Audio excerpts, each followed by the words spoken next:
Alright, so I'm going to open where we left off in the 3-hour session here on Teams. So let me just remind you what we were working with. We did this navigation bar, we did a home, which essentially someone, I think Muhammad, told me that this works as an admin page, more of a home or a menu page, since you know it displays everything. It displays the ID, the title, the email of whoever created that pizza, ingredients, created ads. So this is something that is actually works as a dashboard for an admin, not a normal user. And this is what we are going to build in the or this is what we're going to enhance or edit in this project. All right, and we've made this add pizza here. All right, so maybe let's just like make a refresher of what we did. So I'm just going to call this Ahmed Gamal, and this is the pizza type, should be something like Brown's Pizza. And I'm going to make a 3 comma separated values and submit. Here's the JavaScript, here's the redirect, here's the Brown Pizza, and we've made like view more details, right? And this is the populated data, right? And this is the comments. Notice that we can just use the update here, so I'm just going to make it spicy update, and notice how the new comment is shown there, right? Now we can go back to the home and see that the Brown's Pizza is having this comment that we've added, right? So that was the previous work that we have done, right? So to know exactly what was the product name, if you went to htdocs and followed the tutorial specifically, you will see that it was called Pizza Maker Part 1 Starter, and I uploaded a starter code on Moodle, right, for that 3-hour session. Just watch the 3-hour session from the start and you're gonna see it. Right, and we continued on it, and we created the create, update, delete, and read functionalities. Right, so that was the project that we were working on. Right, so I'm having it open here.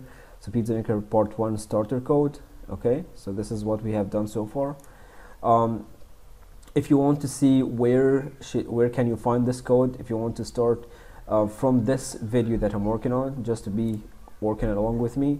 Right, I've put all of this folder, I've put this Pizza Maker folder inside a folder called Pizza Maker Part 2, and it's called Pizza Maker Part 2. You can see this, or you can find this in Moodle.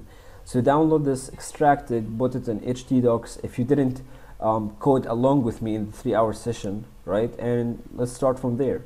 If you coded this 3-hour session along with me, then just start off from where you have left, right? You should see that there is a folder called Pizza Maker Part 1 Starter if you followed the tutorial precisely, right? So this is what we are going to work on. That's the project folder. The end result, again, it's going to be something like this. Now I have a menu bar, since we've made the card system. This is the card system that we have built in the previous video. So we are going to use that card system and show this menu to our users. Notice that we have added 2 pizzas, Papa's Pizzas and Brown's Pizzas. Right, so they are all reflecting here, so any normal user should be seeing these stuff. All right, and if you're not logged in, you should be logged in. All right, so yeah, so I remember that I showed you this in the first 10 minutes of illustrating what we are going to do video. So I'm just going to try to show you the admin page. So if I enrolled with admin, like, oops, this is wrong. I don't remember what was the admin. Yeah, it was this 1, 2, 3. Okay, so the admin view will have something slightly different. It's not going to have the menu button. It's going to have as well the admin button. Notice that this menu page has an index 2. It's called index2.php, but the admin has the index only.php. So this is the admin view. So an admin can see all of the pizzas that have been made. We can have an admin view for the pizzas. We can have an admin view for the accounts. I'm just going to build an admin view for the pizzas. If you want to, elaborate on this, feel free to do that. All right.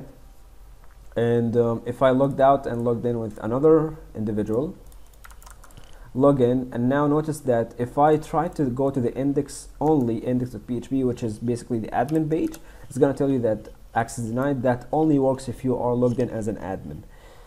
Alright, so first of all, in this video I'm going to structure the code, to restructure the code a little bit. Notice that this navigation bar will be changed. We will have slightly different stuff. So this is going to be menu, add pizza. Instead of that, contact us. We're going to have a logo, then sign up and log in. All right. So let me just go and restructure the code first. So this is the code that we have done. First of all, let's take a look at the add.php, because this is looking hideous. This is nearly 200 lines of code of mixed up languages. Like, we have so many lines of PHP, and we have HTML, and we have JavaScript all in one place. That's not how you should be writing your code. You should be separating the stuff in specific files. So this is a PHP portion, right? This is the PHP logic for validating. Remember, if you watch the video, this is validating email and validating the input fields, then inserting into the database, right? So all of this is PHP. What we can do is something that is a little bit nicer, which is basically, if this is all PHP, then I don't really need to write all of this in the same file that contains my HTML layout, right? I can write this in a separate PHP file and include this PHP portion in this add.php. So it's as if it's the same concept of having the DB connect, right? So this is a partial PHP line here, or partial PHP portion that we have written in DB connect, and we have included that DB connect in every add.php, in the details.php, in index.php. We have included this everywhere. See, we have included this everywhere. All right, we are going to do the same stuff. All right, so but this is on another level, right? So on the level of each page, I can just take the PHP portion, put it in a relative PHP file that is dedicated for that .add.php, and just include it there, right? So let me just tell you what I mean. I'm going to take all of that PHP portion that is inside the add.php, like this, and remember, we need to include it. So I'm going to have my PHP, I'm going to have my PHP tag here, and I'm going to include that file. So what is the name of the file? All right, so the stuff that I've just commented, or the stuff that I've just cut out, I'm going to paste it in a file. So I'm just going to create a folder that is called includes, and includes is going to be having our partial, this should be in our project folder. Okay, so includes is going to be having our partial PHP code, right? So you don't really need to write like 100 lines of PHP inside the same page that contains HTML code, right? You can just separate your work, right? So inside the includes, I'm going to make a file, and I'm going to call it something relative to the add.php. Notice that the code that I've just cut out, it is related to the add.php. So I want to write or paste that code in some file that is related to the add.php. So I'm just going to use that naming convention. So if I did something like add.php, this is going to be confusing for the Apache server, since now you have like two add.phps. So what are you doing? So I'm just going to name this slightly different, and I'm going to say that this is called add.inc.php, meaning that add include or add partial like that, right? So this is saying that this is a partial portion of the add.php that will be included in the add.php page, right? And I'm just going to go with add inc, and notice that instead of that underscore, I can name it with a dot. This is not going to ruin the extension at all. This is still a PHP file, right? So this .add inc is not going to ruin the extension. Okay, so this is still a PHP file. It's the same as saying that. It's no different, right? So I'm just going to say that this is add inc.php, and inside that folder, I'm going to paste all of the PHP code that we have written previously in the add.php, which was related to validating the input fields, right? So validating the input fields and sending or submitting to the database. Okay, so yeah, so I pasted this in add inc.php. Now it's time to include that add inc.php inside my add PHP page. So I'm just going to include add inc.php. Now there's something missing, since we have this file inside a folder called includes. So I'm just going to say that this can be found in includes, like that, right? So if I refresh, you should see the same exact stuff. Like nothing is different, it's the same thing, right? So let me try just to make a new pizza here. So I'm just going to say I don't know, let's say chemo at gmail.com, right? And we have the pizza title as I've ran out of pizzas, to be honest, so let's call this pepperoni. I think I already have a pepperoni pizza, so let's say chef's special, and the same ingredients, submit, and it's working the same, right? So there's no different. We've just separated our code into a specific file, so just to reduce the number of lines that we have in our main PHP page, right? I'm going to do the same thing for the JavaScript portion. Remember that we have written some JavaScript, so all of this is JavaScript related to what? It's related to the add.php, right? So I'm just going to look at what we've done. So this is adding grid outline, right? So we did this here. Whenever you like submit empty, you see this is an added red outline, and add alert icon. So whenever we enter someone that is inside the database, see this is this guy, this email has already submitted a pizza, so it tells you that. So you have this red alert icon, and hide and redirect. Okay, so this is regarding that green message that appears and just redirects you back to the index.php, right? So all of this code, I'm just going to take it and put it in a specific JavaScript file, okay? And I'm going to make a folder called JavaScript in my project directory, and I'm going to make this as let's say this is add.php, add JavaScript. So this is the JavaScript for the add.php page. Oops, .js. Okay. All right. So I'm just going to include this, and instead of writing everything internally, I'm just going to include this here. Source. So the file can be found in a folder called JavaScript first, right? So here is the file JS, then slash add.js.js. I think add slash, that's an underscore, right? So let's check that this is working. Now submit, you should see the same kind of errors. So JavaScript is reflecting here. All right, and I'm going to refactor the stuff in the rest of the pages. So details.php has a PHP portion that I'm going to take out and put it inside a partial include file. So this is going to be the included portion for the details.php. So I'm just going to call it something relative, details.include.php. Paste that stuff. Now include that details.inc here. So php include, from includes, add the details.inc.php. all right, now let's make sure that this is working. First of all, go there, details, it's working. So yeah, all good. Let's try to edit something. So I'm just going to go to this one, update, make it spicy, go there. Yeah, it's connected. Finally, the index here, the index page. I'm just going to take all of that PHP code and include it as well. Include. So I'm going to name it index.inc.php. all right, so this is the include. Paste this here, and we're done. Do you have any JavaScript that we can externally put in the other files? We don't have any JavaScript. The JavaScript was only in add.php. So this is just restructuring what we have done, and now we are going to insert that card system from before. Okay, so this is the home, and that's it. So I'm going to insert the card system right now.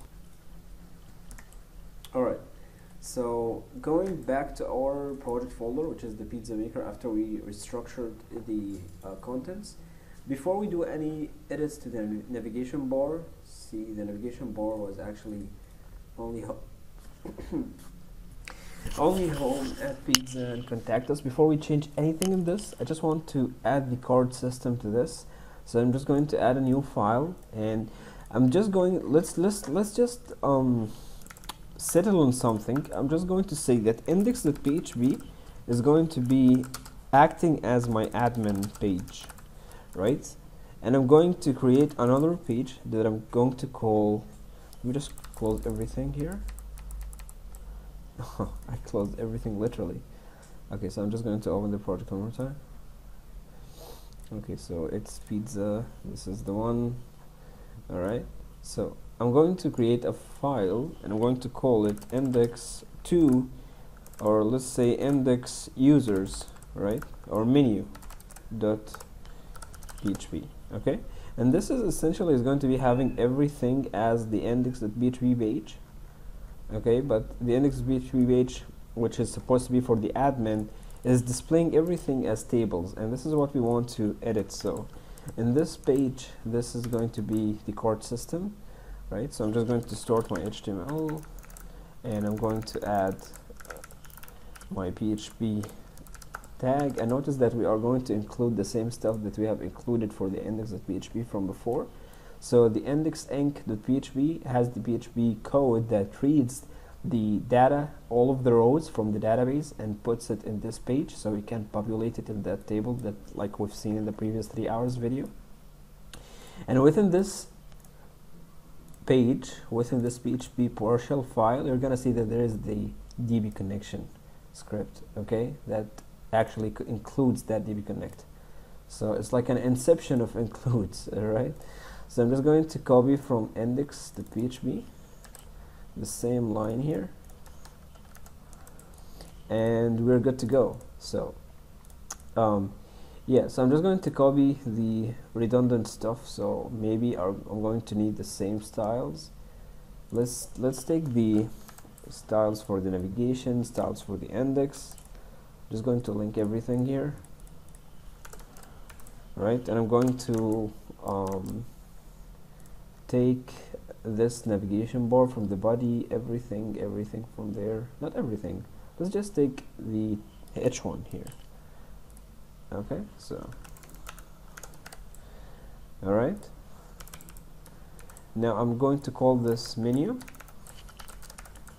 and I'm going to call this admin page. Alright, now let's add the card system from the previous work that we have done. So I'm just going to copy, I'm just going to take the card system here, everything that is inside the body that we have created. Maybe I don't really need all of these columns, but I just want to have them just to make sure that everything is working. Then I'm going to reduce them to only one column. Well, that's not formatted at all. It looks really bad. So this is the first column. The second, let me just indent this and that, and this is supposed to be here. Yeah, and everything is supposed to be indented just one more time, and this is it. Okay, so let's just make sure that the styles are working. Okay, so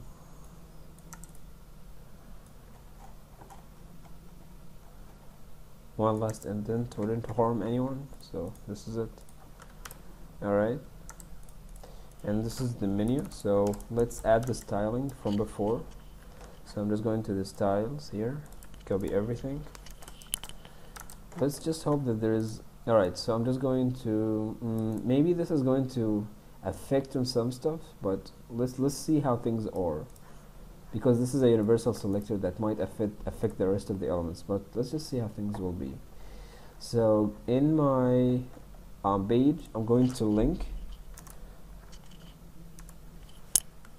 My keyboard is really annoying, I'm sorry about that. So I'm just going to add another link in assets. I'm going to add card styling, which I'm going to create in just now. So in assets, create card styling .css and add everything. I'm just going to comment this out, comment the color at least, okay, like that. and let's hope things will work. Let's just make sure that we have all of the links. Yeah, we needed the link for the Lato font and the font awesome, so I'm just going to take these styles here and put them in my index menu page, and let's run XAMPP here. So let's run XAMPP and let's see if this page is actually working or not. Let me just go there and localhost pizza maker index. Oh, there's a problem. Okay, so what is the problem here? Pizza maker index. Alright, so let me just pause this. Oh, I think we've opened the wrong pizza maker project. I think we've opened the wrong one. It's called pizza maker part 1 starter. Yeah. Alright, so is this recording? Alright, we are in the index. That's by default. This is the index page. This is the admin page. So let's go to index menu PHP, and well, something is wrong with the styles. Something is definitely wrong with the styles. Okay, first of all, there's a problem with the font. The font is not actually working, and there is something really fishy here. So let's see what's going on. I'm going to this. I think we've made sure that we have copied all of the styles that we need. So in card styling, everything is closed correctly, so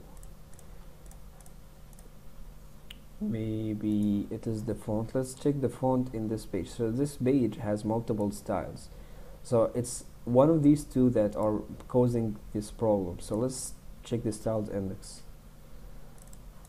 Okay, so yeah, the font family Tahoma is being spread all over the page, and even the font inside card styling, which is basically Lato, is not working. It's not, no one is listening to him, and that's one thing. Let's look at the rest of the styles.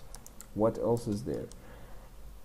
There's something with the background. Notice that this is a UL, right? So this UL has a background of an orange color, and this UL is taking the same background of that guy. All right, so we need to make sure that this navigation bar, and I think this is not a problem with the styles. It's not the styles of this index page, it's the styles of the nav. See, we are saying that any UL in the page, any UL, give it a display flex and make everything like justified in the center and beside each other. So it's taking the styles of the unordered list of the navigation bar. So we need to solve this. All right, and we can just solve this by saying that the navigation bar should have its own classes. Like this navigation bar should have a class for the UL, like to specifically target only the UL of the navigation bar, not every UL in the page, right? Same for LI and stuff like that. All right, so let's just go to the templates, and in the navigation bar, I'm just going to give this guy a class. I'm going to say that this is nav UL, right? And in the styles of the navigation bar, I'm going to say any UL that has a class of nav UL, this is what will be its styles. All right, so I'm just going to say the same stuff. Any LI under this UL will be having all of these properties. So let's hope that this is going to work. Well, obviously it should work, but there is a slight problem, which is basically it's with XAMPP. So we need to close XAMPP and open it one more time. Okay, so I'm just going to try and open this in Mozilla Firefox, and let's run XAMPP.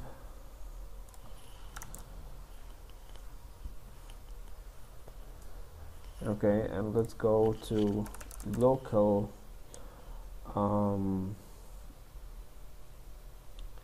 what was it?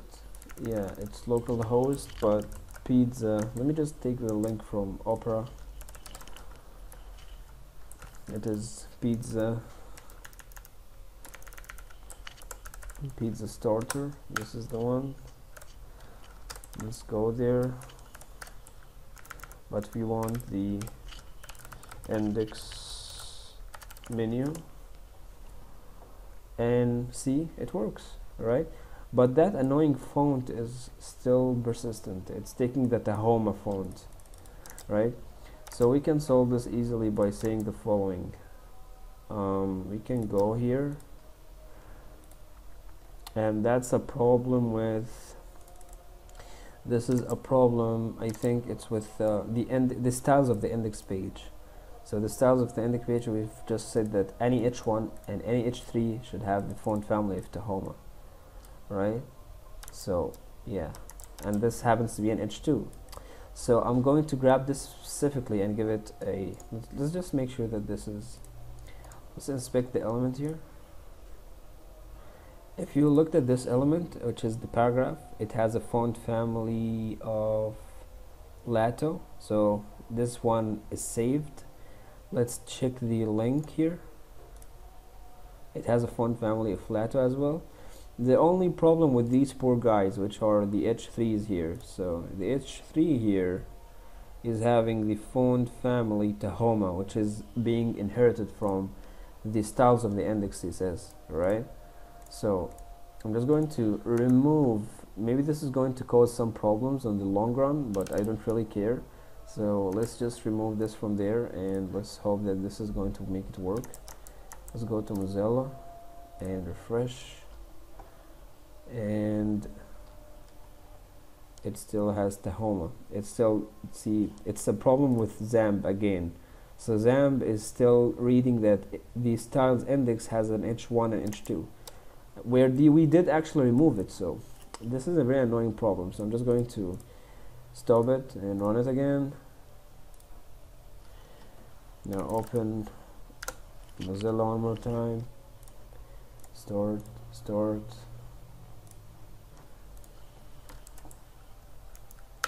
and let's go to the index menu. Alright, well, it does this sometime, so I'm just going to try another browser. Just going to stop. Alright, so I've opened this in Chrome, and as you can see, the H3s are really looking good, right? So this is something that is something that's really frustrating with XAMPP, but we can just cope with it. Alright, so this is our beautiful, let me just close everything else, and I'm going to work on Chrome. So this is how our menu is looking like. Now the real challenge here is to grab everything from the database, right, and populate it into that row. So let's say that the logic here is going to be that I will pick a row, right, and every row is going to be having only 3 specific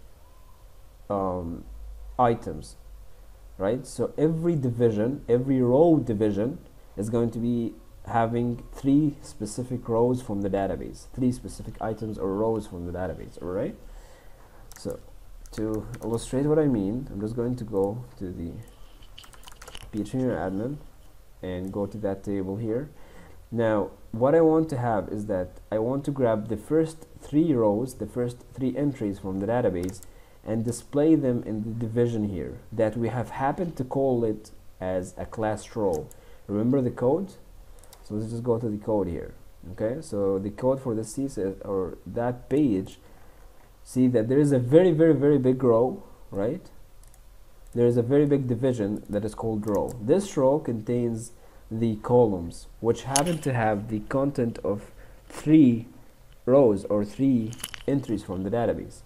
I know that this might sound confusing, but it's not really. It's they only have 1 row, 1 division with a class of row, all right? In that division of a class of row, there are 3 columns. So in every column you have an entry or a row from the database that is displaying that data inside that row. So the first row from the database, it has all of these values, which is here. The second row has all of this garden. It will be having this second row, which is garden pizza, right? And the third should be having ranch pizza, right? What we have here is just static values that we have just copied over and over just to illustrate the idea from the previous video. So what essentially needs to be done is that you see this row, this row needs to be generated automatically. So if I have 3 entries in the database, then I have 1 row with 3 columns, right? What happens if I have 6 entries in the database? So another row gets created with another 3 columns. So if I refresh, you should see that it is there is another row that has been created with another 3 columns, right? So basically we are going to include this division, which is the row, right? We need to have only 1 row, like only 1 division row, and I will include it inside my loop. I'm going to have a loop that will generate rows on the spot if we have more than 3 items per row, right? So to do that, we are going to discuss the logic really quick here, okay? All right, let me just open up the whiteboard, and let's just remove all of this. Alright, so I'm going to discuss this with you really quickly. I don't want to get too deep in the programming or the algorithms part, since you have already covered this in the programming and algorithms course in the previous semester. So when do you know that you need like nested loops? When do you know that you need one loop within another loop, or just one loop as a whole? It is about the direction, like in how many directions are you moving. In our case, we want to have a row, right? So this is basically a division that has a class of row, right? So I want to have something to generate this for me. So I want to have some kind of a loop that whenever it runs, so this is the first for loop, right? So this is the first one. So I want to have some kind of a loop that whenever it runs, it generates divisions, or it generates rows on the spot like that. Row, right? Like this. Okay, so this is the first one, and this is the second one. This is the first row, there is the second row, and so on. Alright, so this is the first loop. Now you know that you have a direction that you are moving in, which is this vertical direction. In this vertical direction, you are going to be generating rows on the long run, right? And within every row created, so within this first row created, right, that is being created with this first for loop. Let me just grab this and have it outside, since this is going to make more sense, right? So the first for loop, all right, for loop 1, right, it's going to create rows on the spot. So this is the first, this is the second, and so on, right? Once the first row is created, this loop is going to halt executing for just 1 second, right? And it's going to be entering another loop inside of it. Let me just make this blue. So it's going to be entering another loop inside of it. So this is for loop 2. So the second for loop is going to be responsible for creating columns or cards like this in this direction. So you have one direction and the other direction, and this is basically a two-dimensional directions, or two directions, right? And this is where you should immediately think that, all right, this means that I need two nested loops, right? That's the giveaway. You have something that is being created rows vertically, and within each created row, you should be having another counter, another loop that creates columns or cards for you, right? So whenever we go to this loop, we need to make sure that we are creating 1, 2, 3 columns, right? Did we finish? All right, so get out. Once you get out, you are going to go back to the bigger loop, and you are going to create the other division, which is the other row, right? The second row has been created. Now enter the second or the nested loop again, right? And create the 3 columns like that, right? Did we finish creating the 3 columns? Then get out and keep on executing. Now the real question is, what are the conditions? When should we stop? Now it's really simple. Let's just discuss this really quickly.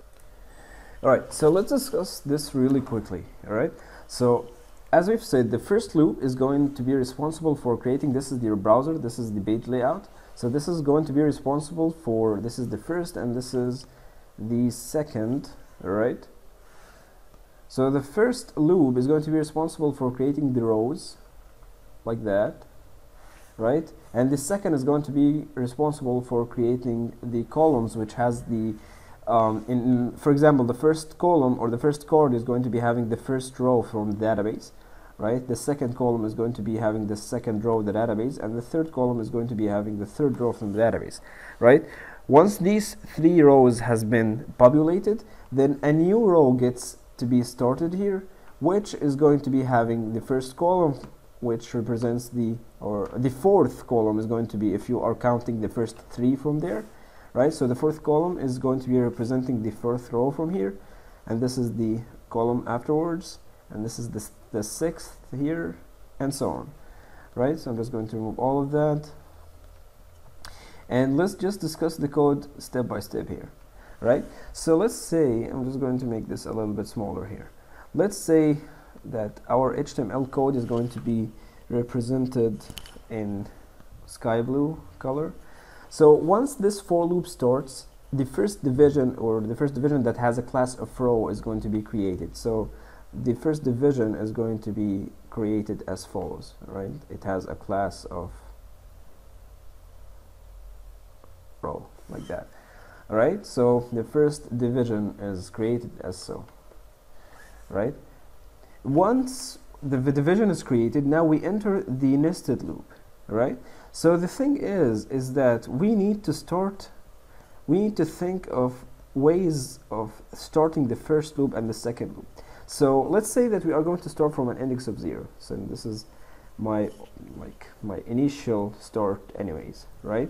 So we are going to start at index of 0. And remember, the zeros here, we can't really use for each. Remember, in the first index page that we have built in the 3-hour session, we've used for each.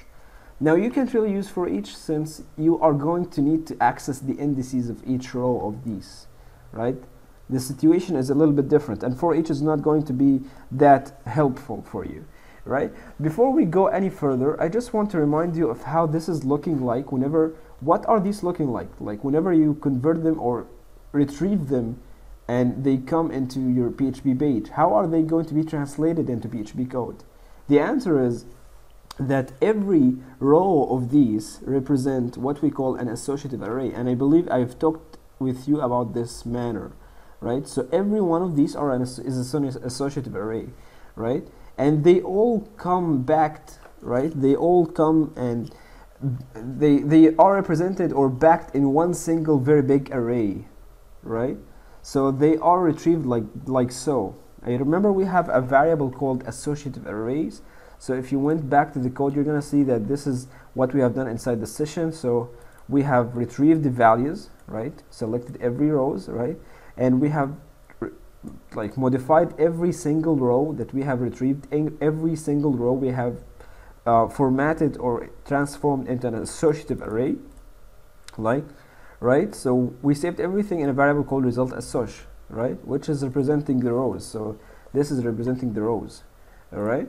So this is how it's going to be returned. So all of these associative arrays, which are represented as rows in tables, are going to be converted into associative arrays in PHP, and they are going to be aggregated in one very big array.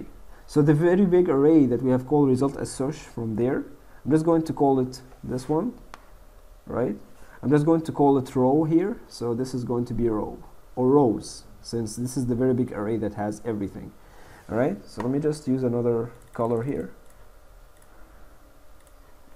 So this is going to be the array that is called rows, right? So rows is a very big array like that. The first element, an array, actually the indices here are numeric, right? So the index in a normal array are numbers, positions, right? But in an associative array, the indices are key value pairs, right? So the first element is going to be, for example, the first row. So the first row is going to be the first associative array. So you have ID and title, right? So the first key value pair is ID, and ID happened for the first row to be number 1, right? And afterwards we have the second key value pair, which is title and shrimp lovers, and this is going to be shrimp let me just extend this here, shrimp lovers, right? And the third key value pair is going to be email, and I almost made colon here. This value in this row, which is Ahmad or A Al Haleg at Gmail. Let me just extend this, gmail.com. I don't really need to write the ingredients since you understand the concept so far, right? But this is typically the associative array return. The same stuff for the next associative array in the table here. So the next associative array is going to be having the same keys. So I have a key for ID, right? So ID, and here the ID is 2, obviously, and I have another key for title, and the value for the second row is garden pizza.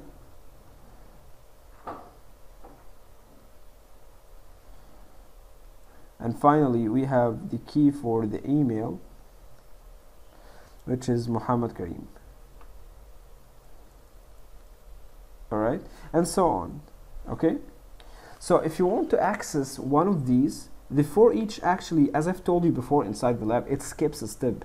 So we have double indexing here. Normally you have double indexing, meaning that if you want to access the first associative array from the very big array that is being returned, which is called rows, you would say, if I want this one, then obviously this has the index of 0.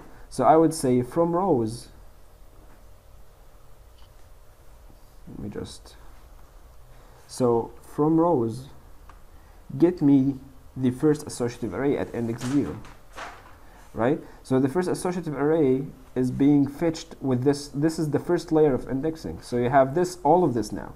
Now from all of this associative array, which is represented by this here, you want only the title. So you would enter another layer of indexing. So the second index is going to be for the key here. So you want to get the title of the associative array that you have grabbed, right? So this should be returning shrimp lovers, right? And so on. What if you want the second associative array? So it's the same stuff. You would say from the very big array returned from the database in PHP, I want the first associative array. And from that, I want, which is this, basically this one, right? I want the title, right? And this is going to give you garden pizza. And notice something really important. In programming, any array start, any index start in PHP, right? In PHP programming, any index in an array start with an index of 0. So this means that the first row returned from the table here is at index of 0, and the second is at index of 1, and the third is at index of 2. Alright, that's a very ugly 2 right there. Alright, so this 1 and 2 and 3 in the database or in the MySQL tables generally start counting from ones. They always start counting from ones, but in programming you always start your indices from 0. So that's the difference that you need to bear in mind. Alright, so knowing this, I can do the following. I'm just going to minimize this to include everything. So knowing this information, I can say that I'm going to start the very big loop with index of 0 to start at the very first row here, right? And I need to make sure that I will never exceed the last element, which is at index of 10, since you start with 0, right? So I'm going to continue as long as I is less than 10, or let's just say that this 10 is going to be a variable that is going to be count. So count is going to be having the number of rows in the table, right? So it should be less than count. All right, so I'm going to leave it like this, and I'm not going to write the increment condition or the increment value. I'm going to tell you why I'm doing that. Right? So the second loop is going to start right away. So once the first loop is executed, I is now equal to, so I in the big loop is equal to 0, and we have executed the first line inside that loop, and we have entered the second loop right now, right? So let's see what this is the second loop contain.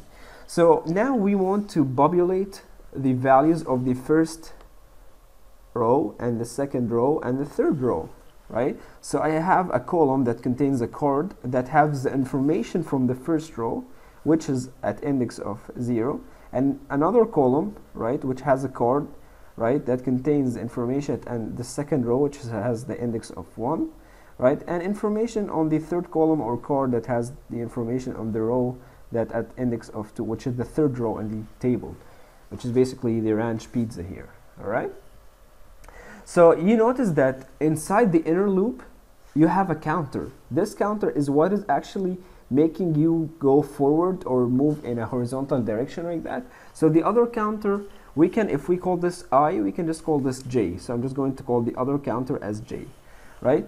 So J, as you see here, it started with 0, then 1, then 2. So we can say that J had the starting value of I, which is basically the counter of the bigger loop, right? So J is going to be starting at the same position that I starts at. So basically I is going to be equal to J, right? So whatever I is at, I'm going to assign that value as a starting value as well to J. Now the stopping condition is the same. I want to make sure that J is going to be continuing and accessing all indices, but you do not exceed the last row in the table that is being returned, right, which is happen to be in PHP language at index of 10, right? So I need to be less than count. It's the same as this one, right? So I'm just going to say it like that.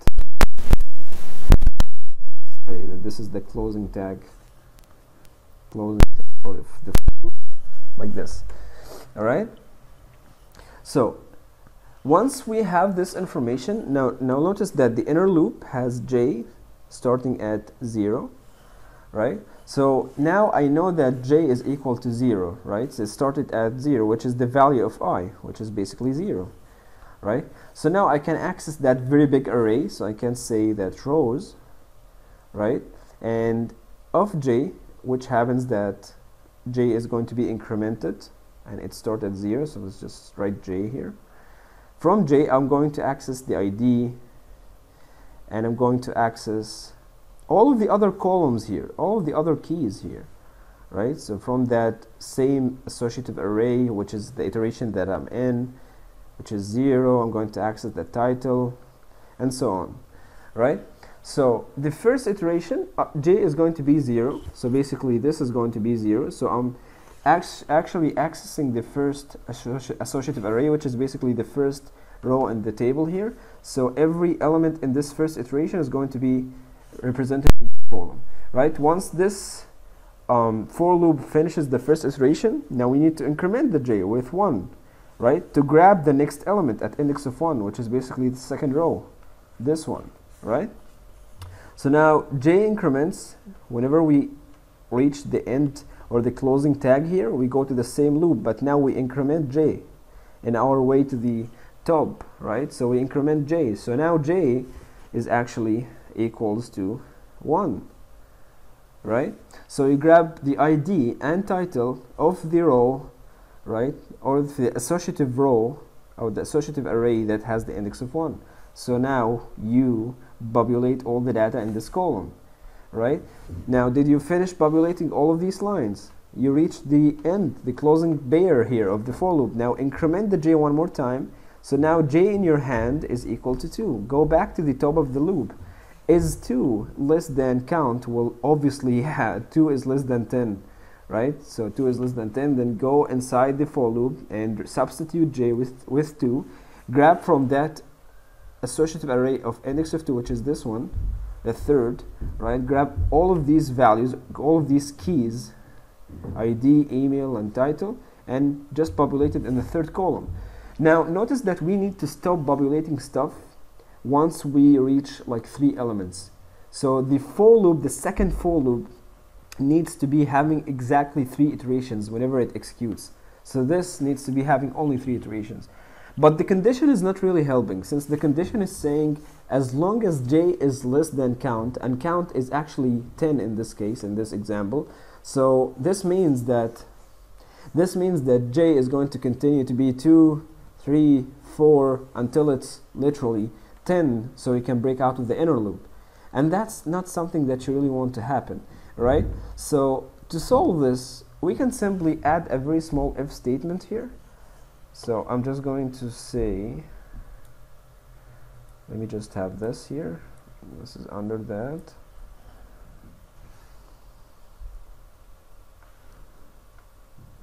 Okay. And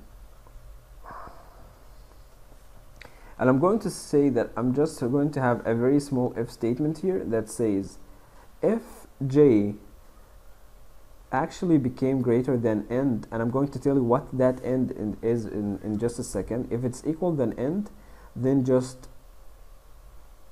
break, don't continue, right? And if it's not greater than end, then just keep on doing whatever you were doing. So I'm just going to put this stuff from before here inside the loop. Oops, I'm just going to close this. Alright,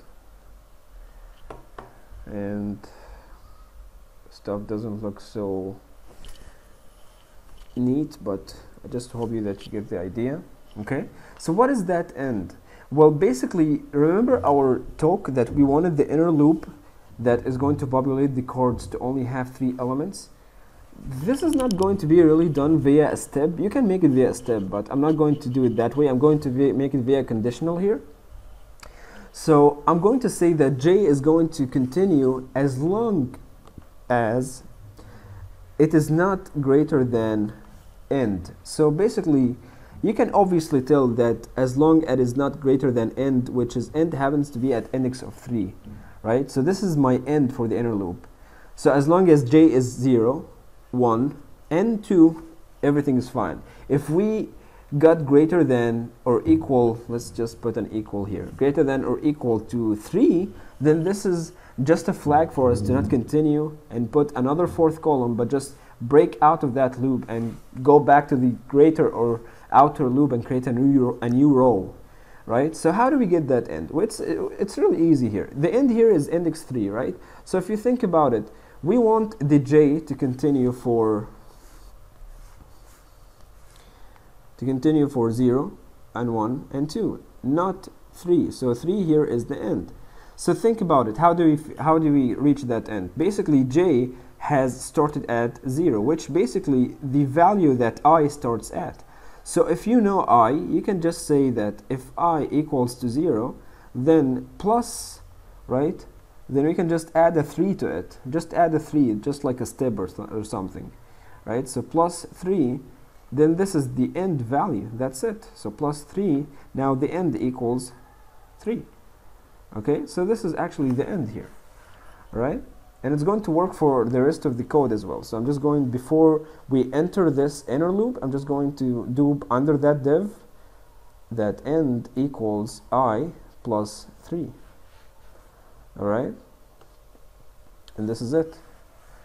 Now let's take the second scenario. Let's say that we have finished the inner loop and j now became, after we've reached 3, j became 3, but 3 is greater than or equal, it is equal to end, then we are going to break. Then nothing is going to be executed. So we'll break out of the inner loop, we go back to the outer loop and increment what? Increment the I. So now the I is equal to 1, right? So we go inside the outer loop, execute the first line, which is basically creating a division, another division. So we are creating another division, another row. Let me just remove this. Oops. Okay. So we have created another row here. So now this is the path that the outer loop is working on. So it had created another loop like that, another division, another row, right? And now we are going to set the new end value. Now the new end value is equal to what? That's the point here. the new end value, right? So the new end value is going to be equal to the current value of I, which happens to be 1, right? And this is actually wrong, right? So if we went with that, I'm going to tell you why is it wrong. So I equal to 1 here plus 3, right? So this gives you 4. So the end here is 4. And j starts at 1. So this means that the inner loop is going to be having the first starting value of I, which is 1.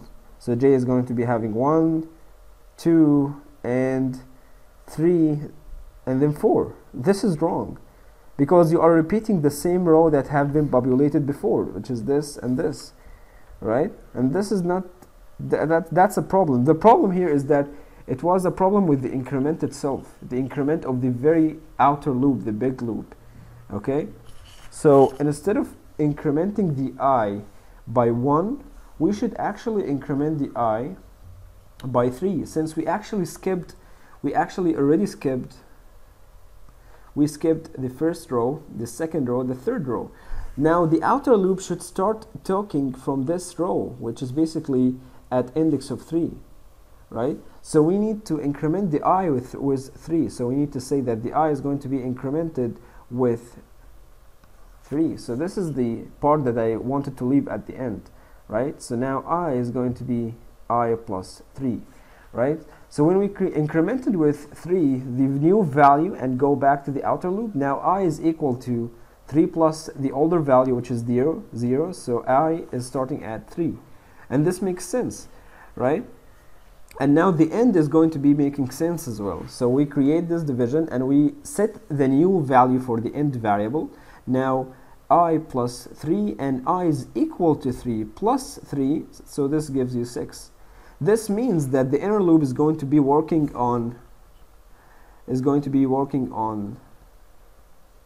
3, since this is the start. J is having the same start of I, right? Since we have done this part, right? And 4 and 5. So we are going to be having the next, right? The next 3 rows in this inner loop, right? Until we reach 6, right? So j here is going to be starting at 3, and this is the first column, which is at index of 3, the first chord here. All of the values in the third, or at index of 3, which is basically the 4th row, right? Once we finish, we increment the j, so it's now 4, right? So it's now 4. So this is the second column, right? So we take all of the values of the 5th row. Once we finish, we increment j, so it's now 5. So we take all of the values from the 6th column, right?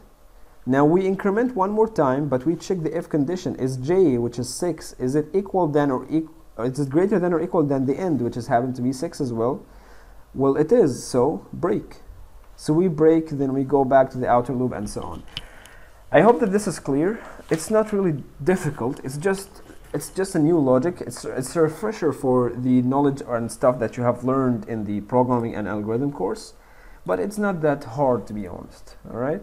So let me just go back to my code here. Where was it? All right.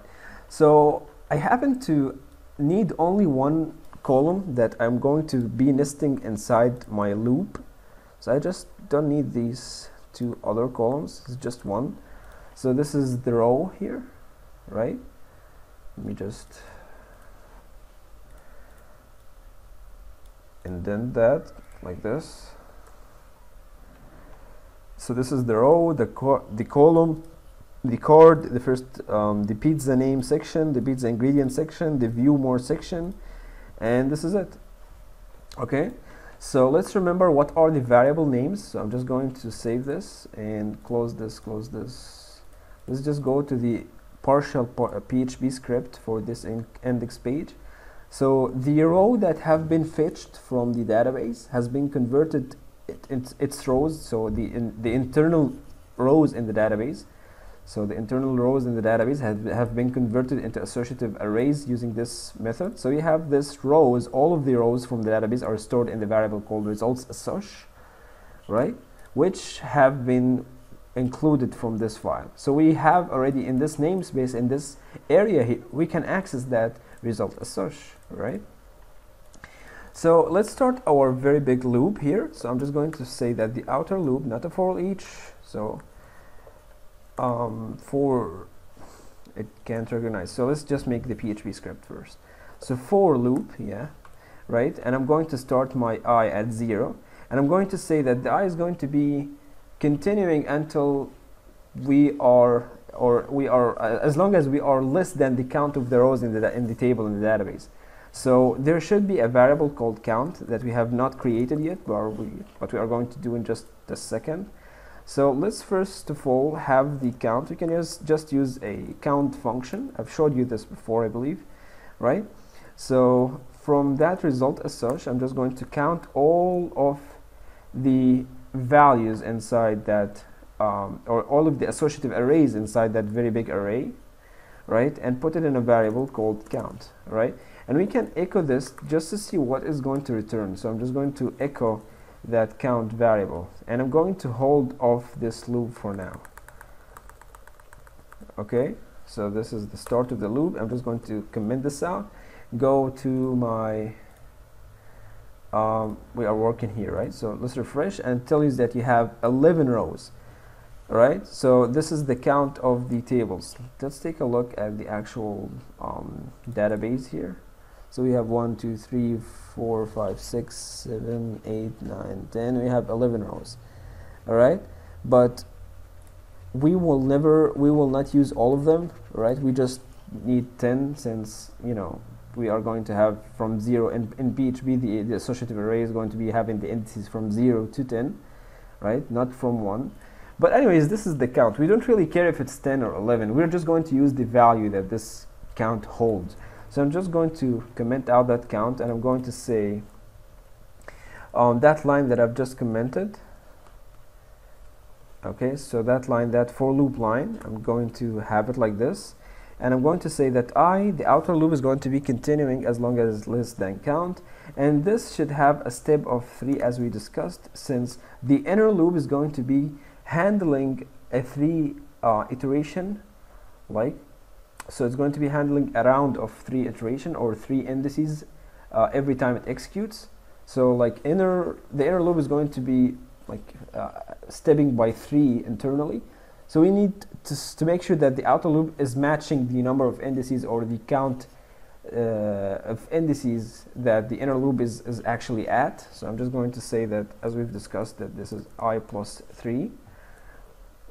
Okay, so now create the row. Now here we need to make the end variable, and this is PHP, so I'm just going to store this here. So the end variable is going to be having the start, which is basically I plus 3, right? Since I just want to make sure that the I is going to be stepping by 3, right? And I just want to make sure that the inner loop is going to be stopping if we have reached that end, right? So this is the end variable. Now let's make these columns inside the second inner loop. So for, let's just make the PHP here. So for, and I'm going to name this another different counter. So this is j. As long as j is less than count variable, and this needs to be incremented by 1 to grab every row in a sequential manner, right? So I'm just going to indent this first. All right. Okay, so let's put our if statement. So if the j was greater than or equal that end variable, then we don't need to do this in multiple lines. If the if statement, if the if block right there, here in the curly braces, if it has only one line, we can just use it or write it in the same line as the condition. So I'm just going to write it in the same line here. All right, so we can just break. Okay, now we should populate all of this stuff. So this is alright. Now we need to have this pizza name, which is shrimp lover. This is just a static value, right? We need to have it. Let's take a look at how this is looking like. So let's go to index menu. I think we should see an error. Yeah, we didn't close the for loop. But anyways, that shrimp lover, that's a static value. Now we can actually access the title. Since if you remember, if I have this associative array index, which is at index of 0, I can access the title, which is shrimp lovers, right? So I'm going to add some PHP here, and I'm going to say if I have the very big array that contains all of the associative array, I can access the first row, which is at index of 0. This is the first associative array. Now using the key of title, I can grab that pizza's title, right? And the same thing, I'm just going to say, but I think I'm missing an echo here. Yeah, I'm going to do the same thing for let's just put, yeah, that's the ingredient. This is going to be tricky. I'm going to show you this in a minute. I just want to tell you how this is going to be looking like. Alright, and we are going to change this to the, there was a column called ingredients, so I'm just going to change the key to ingredients with a small I, like that. Okay, and notice that I don't really need the first row only. I need the first row, the second, the third, and so on. So this I needs to be actually what? It needs to be J, right? So it needs to be J like that. Alright, and finally more details. We're going to leave this for now, but this is what we care about, the pizza name and the ingredients. Okay, now let's close all of these. Let's close the first loop and the second loop, and notice that we said that we want the inner loop to start from the same position that the first loop is starting at. So this is should be I equals J or J equals I. Alright, and I think we're good. So let's make this run. So this is the first column, right? So we actually should end the first loop here, and that's the divs close tag of the outer loop. So this is the outer loops column, or this is the outer loop closing tag. So this is that. All right, now let's refresh this, and what do you know, it works. So it grabs every row in the database and it populates them in a pairs of 3 in every row, right? But there's something wrong with this guy here. What we want to do is that we want to grab every element of that array. Notice that this is a string. All of this is just a string. All right, notice that we have said that ingredients is just a varchar, right? So this is just a very big string, right? And strings in PHP, you can do what we call split in Python. So I'm just going to remind you what was this looking like in Python.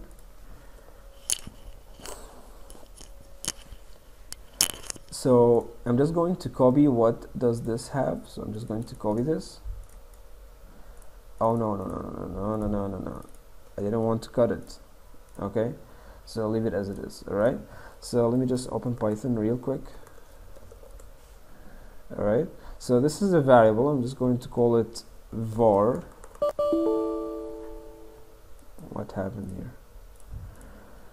Okay, so v, and that is my string. Okay, so we used to do something like split over this separator, which is the comma, so it gives you an array, and now you can store this in a variable. Let's just call it array, right?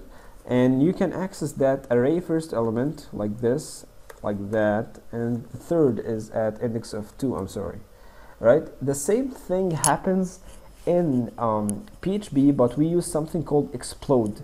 It's called explode. This is the equivalent to Python's split. Alright, to test this explode function, I'm just typing in my Google search PHP online compiler. I'm going to open W3 Schools online compiler. So I'm just going to hit and try it yourself, and I'm just going to put my string here, which is basically the one that I've copied here from this table in PHP admin, and I'm going to say explode, right? explode, right? And I'm going to explode that string which is contained in the txt variable on, this is the separator or the delimiter, on the commas, right? And I'm going to store the resultant value, which is going to be an array of these three elements, because we have like 1 comma and 2 comma, so it is going to return 3 elements in a variable called array. And let's just make sure that this is working. So I'm just going to debug this with an echo, and I'm going to access the first element, right? So the first element should return tomato. The second should return, should return cheese, and so on. I hope that you get the idea now, right? So I'm going to use the same thing here. I'm going to copy that line and go to my code. Now we need to see this ingredient. This is the string. This ingredient here, the key of ingredients. This is the string that you are seeing here. That all of this is the string. So the value of this key, I'm just going to have my PHP here, and I'm going to say that I'm going to store. I'm going to start a PHP tag or a PHP section. I'm going to explode that value. I'm going to explode that value in this guy, right? Which is basically a string of tomato, comma cheese, comma whatever, right? On commas, and I'm going to put the values in a variable called array, right? And once we're done, I'm going to echo the first element, since I know that I restricted the validation that the user will only be able to enter 3 comma separated values, no more, no less. So I know that we have 3 indices, 0, 1, 2. So I'm going to print array, right, of 0, and I'm going to print the second one is going to be the same, so array, the second element of 1, and finally the array of 2. All right, so let's see how this is looking like. Right, it's working, okay, but we need to capitalize this. Good thing is that PHP has a capitalize function, so I'm just going to search for capitalize, right? All right, so I'm going to search for PHP capitalize. All right, so let's open the first link here, and this str to over actually converts every character to uppercase. That's not what we want. There is UC first. This converts the first character into uppercase. So this is what we really need. So let's see how this is looking like. It is just as simple as this. You put the string UC first, and here you go. The H is now capital, right? So I'm going to do the same thing. Before echoing, I'm just going to say UC first and put that value inside. Don't forget the semicolon. And UC first, UC first. Oh, the echo is outside.